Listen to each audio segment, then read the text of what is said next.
नमस्कार। प्रभा साक्षी news network के खास कार्यक्रम वणक्कम पूर्वोत्तर में आप सभी का स्वागत है। वित्त मंत्री निर्मला सीतारमण ने एक संतुलित बजट पेश करते हुए 2047 तक भारत को विकसित देश बनाने का आधार प्रस्तुत किया है, लेकिन विपक्ष के लोग इस बजट के बारे में अफवाह और भ्रम फैला रहे हैं। खासतौर पर भारत के दक्षिणी राज्यों से आने वाले विपक्षी नेता बजट को भेदभाव से भरा हुआ बता रहे हैं और आरोप लगा रहे हैं कि उनके राज्यों के साथ अन्याय किया गया है। खासकर तमिलनाडु में सत्तारूढ़ डीएमके ने केंद्रीय बजट के खिलाफ सबसे तगड़ा मोर्चा खोल दिया है। डीएमके प्रमुख और तमिलनाडु के मुख्यमंत्री ने केंद्रीय बजट प्रस्तुत होने के बाद उसका विरोध करते हुए सबसे पहले यह ऐलान किया था कि वह नीति आयोग की बैठक में नहीं जाएंगे। संसद में भी डीएमके सांसदों ने बजट के खिलाफ मोर्चा खोला हुआ है।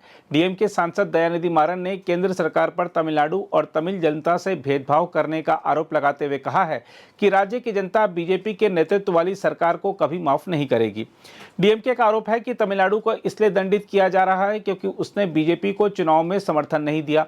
डीएमके का आरोप है कि प्रधानमंत्री उन लोगों के लिए काम नहीं कर रहे जिन्होंने उन्हें वोट नहीं दिया। डीएमके का आरोप है कि केंद्र सरकार ने तमिलनाडु को 3 साल से चेन्नई मेट्रो रेल परियोजना के लिए बकाया धन नहीं दिया है और बाढ़ के संकट के समय भी राज्य की मदद नहीं की।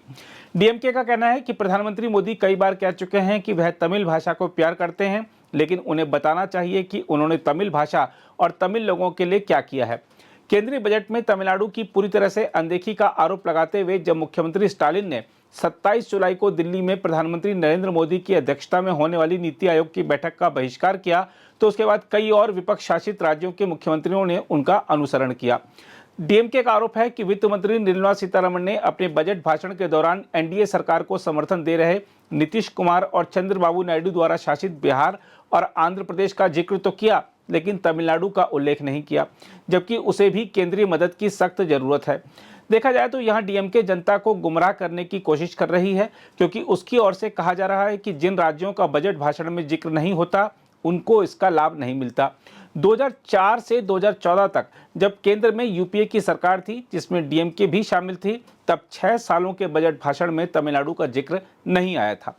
यूपीए बनाम एनडीए शासन के दौरान तमिलनाडु को मिली केंद्रीय मदद पर गौर करें तो पता चलता है कि 2014 से 2024 तक तमिलनाडु को केंद्रीय बजट में की गई घोषणाओं से 10 गुना ज़्यादा मदद मिली है। इससे प्रदर्शित होता है कि तमिलनाडु के लिए यूपीए नहीं बल्कि एनडीए राहत लेकर आया है।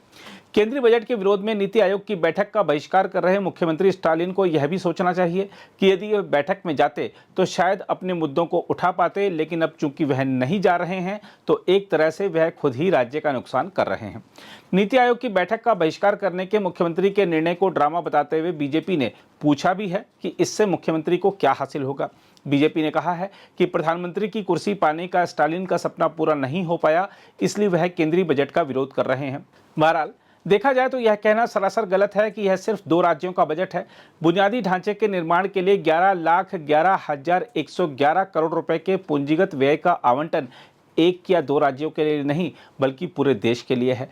बुनियादी ढांचे से लेकर चिकित्सा, मध्यम वर्ग के लोगों को आयकर में छूट देना, किसानों को दी जाने वाली सुविधाएं या आदिवासियों को अलग पैकेज देना, यह सब भी 1-2 राज्यों के लिए नहीं बल्कि पूरे देश के लिए है। इसलिए केंद्रीय बजट को लेकर भ्रम और अफवाह फैलाने का खेल बंद होना चाहिए। अगर आप भी लेना चाहते हैं देश दुनिया की तमाम जानकारी तो आज ही सब्सक्राइब करें हमारे चैनल को। साथ ही नीचे दिए बेल आइकन को जरूर दबाएं ताकि हर अपडेट आप तक पहुंच सके।